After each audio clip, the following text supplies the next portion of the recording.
शामी साहब, इस सब में ज़ाहिर तहरीक इंसाफ एक बयानिया चाहती है, फौरी तौर पर इलेक्शन भी चाहती है, एक बयानिया भी। और खान साहब का जो नया बयानिया है वो बेंटी अमेरिका नहीं है कि अमेरिका ने यहाँ पर साजिश करके एक इम्पोर्टेड हुकूमत बनाई। वो तो कहते हैं बाजवा ने एक्सपोर्ट की थी, जनरल बाजवा ने। आपको लगता है इसमें कोई दमखम है और ये बयान बाय किया जाता है? क्योंकि खान साहब बाजवा के खिलाफ जब एक नैरेटिव बनाते हैं जनरल बाजवा के खिलाफ, तो वो अपने आप को भी एक कठपुतली वजीर आजम कहने को तैयार हैं कि मैं तो पंचिंग बैग था, चलती सारी की सारी जनरल बाजवा की थी। हालांकि उस जमाने में अगर कोई कहता कि जी ये तो कठपुतली हुकूमत है तो तहरीक इंसाफ को बहुत बुरा लगता था। तो खान साहब खुद मान रहे कि जी मैं तो कठपुतली था। देखें, खान साहब तो मेरा ख्याल मुशायरे में बैठे हुए हैं, कभी एक शेर सुनाते हैं, कभी दूसरा शेर सुनाते हैं, और गजल के अशार जो होते हैं वो एक दूसरे से मिलते नहीं हैं। एक हिजर की बात कर रहा होता है, एक वसाल की बात कर रहा होता है। तो ये खान साहब जो है, अब इस वक्त उनका दौर लगा हुआ है, लोग उनके जो मद्दा है उनकी बातें सुन रहे हैं और उसमें सर धुन रहे हैं। लेकिन बुनियादी बात तो ये है कि वो हर बात जो कह रहे हैं वो दूसरी अपनी बात पहली को कॉन्ट्रडिक्ट कर रहे हैं। और ये उनकी कोई अंदाजे की गलती नहीं है या कोई फैसले की गलती नहीं है। जो वो उस वक्त लोगों को बताते रहे, वो कहते थे कि मैं तो बिल्कुल मुकम्मल बाइख्तियार वजीर आजम हूँ और अगर मेरी बात कोई नहीं सुनेगा तो मैं तो उसे कान से पकड़ के निकाल दूंगा। और आज वो कह रहे हैं कि जो कुछ थे बाजवा थे और मैं तो कुछ भी नहीं था। तो फिर इसका मतलब ये हुआ कि अगर वो दोबारा वजीर आजम बनते हैं तो वो कठपुतली वजीर आजम होंगे, तो किसी बात की जिम्मेदारी नहीं लेंगे। तो ये बात ये है कि उनकी क्रेडिबिलिटी जो है इससे मुतासर हो रही है, लेकिन उनके मद्दा जो है वो बस उनकी बातें सुन रहे हैं और झूम रहे हैं और दाद दे रहे हैं और वेले दे रहे हैं। अब ये तो जो हालात आगे बढ़ेंगे देखेंगे कि किस तरीके से उनको लेने के देने पड़ते हैं या सिर्फ लेने ही लेने पर वो लगे रहेंगे। बाकी तो बात यह है कि दोनों हमारी जो पार्टियां हैं या इस वक्त बरसर इख्तदार लोग जो हैं और जो इख्तलाफ में, अब उनको दोनों को देख लें। जब वो अपोजिशन में होते हैं तो क्या बातें होती हैं, इख्तदार में होते हैं तो क्या बातें होती हैं। आज जो धाड़ रहे हैं हमारे असद उमर साहब, कासिम सूरी साहब ने क्या किया था, अगर ये अदालतें न होती तो वो वोट ऑफ नो कॉन्फिडेंस तो पेश कभी हो ही नहीं सकता था, न पास हो सकता था। तो कासिम सूरी साहब की रूलिंग जो थी उसके मुताबिक तो फिर मामला आज भी इमरान खान वजीर आजम होते। तो अदालतें जो हैं उनको तो अपने फैसले करने हैं और ये मामला बिलाखिर अदालत ही के पास जाएगा और वहां ही केस बनाना पड़ेगा अपना। इसके अलावा कोई और चारा नहीं होगा, क्योंकि आप किस तरीके से ये बैरियर क्रॉस करेंगे 90 दिन का।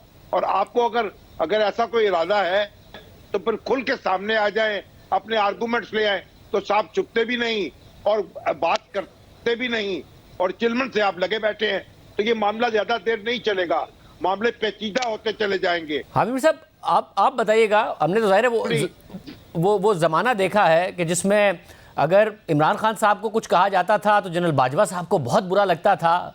हमें देखा है कि एंकर्स को ऑफेयर करने से लेके चैनल्स को ऑफेयर करने तक के मामलात होते थे। जनरल बाजवा के बारे में कुछ कहा जाता था तो तहरीक इंसाफ को बहुत बुरा लगता था, पूरी काबीना बैठ जाती थी उनका दिफा करने के लिए। और अब हाल ये है कि इमरान खान साहब प्रेस कॉन्फ्रेंस शुरू करते हैं तो शुरू होती है वो उनकी तकरीर जनरल बाजवा से, ख़त्म भी उन पर होती है और शदीद तनकीद कर रहे हैं।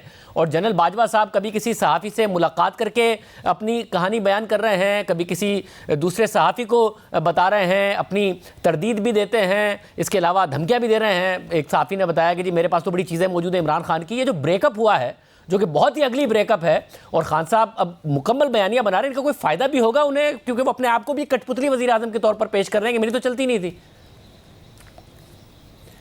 शाहजेब साहब, ये जो सवाल आपने किया ये बड़ा अहम सवाल है और बाजवा साहब सिर्फ साफ़ियों को नहीं मिल रहे बल्कि वो कुछ सियासतदानों को भी मिल रहे हैं और 5-5, 6-6 घंटे तक वो उनके सामने अपना मौक़िफ़ बयान करते हैं और कुछ और भी लोगों को मिल रहे हैं।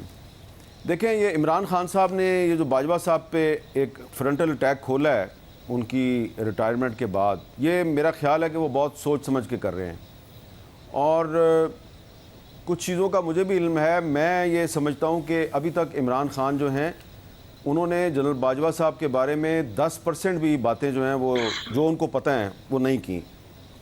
उसकी बहुत सी वजूहात हो सकती हैं, शायद वो चाहते हैं कि बाजवा साहब पे वो तनकीद करें, उनको बाजवा साहब की जो शख्सियत है उसकी काफ़ी समझ है, तो उनका ख्याल है कि ये रिएक्ट करेंगे और रिएक्ट करने में ये कोई गलती करेंगे तो उसका इमरान खान साहब फ़ायदा उठाएंगे।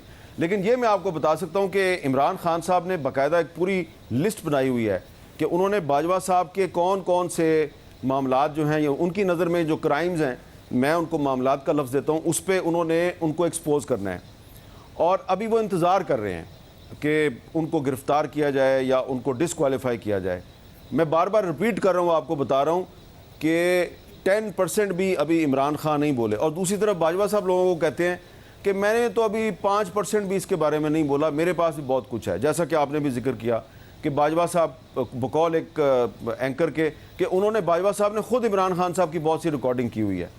तो शायद बाजवा साहब को ये नहीं पता कि जो उनके साथी थे, जिनको वो बहुत अपना काबिल एतमाद साथी समझते थे, वो उनकी रिकॉर्डिंग्स करके इमरान खान को देते रहे हैं।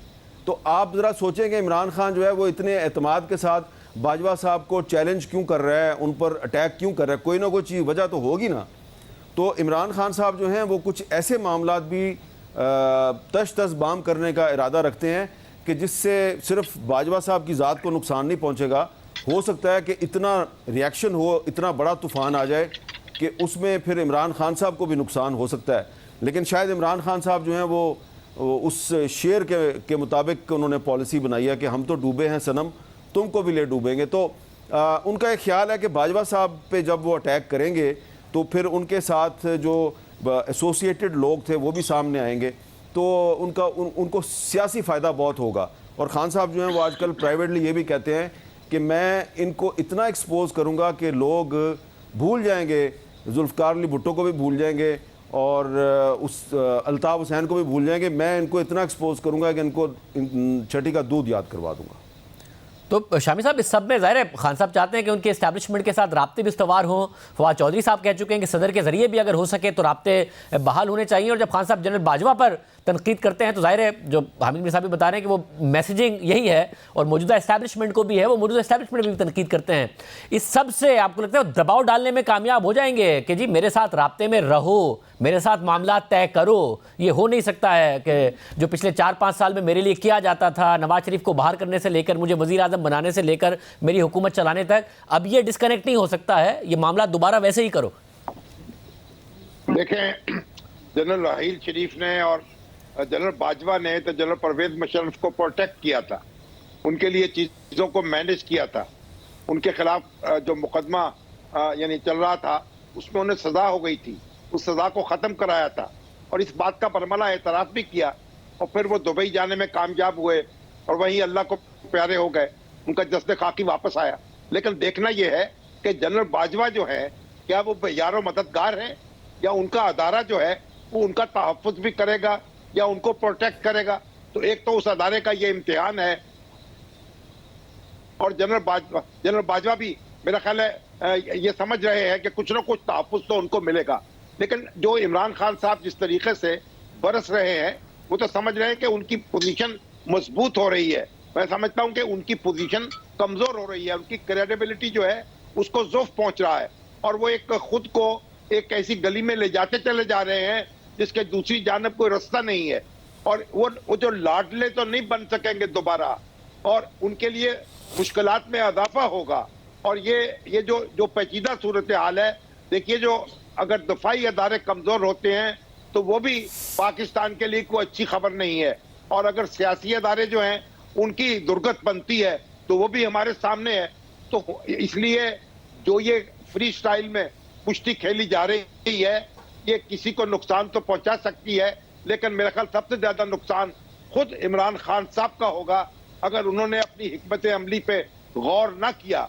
यानी वो डैमेज दूसरे को डैमेज कर सकते हैं, लेकिन बाजवा साहब को नुकसान पहुंचाकर वो अपना फायदा कैसे करेंगे और कैसे गेन करेंगे और कैसे आगे बढ़ेंगे और कैसे तख्त संभालेंगे, ये बात समझ में आने वाली नहीं है।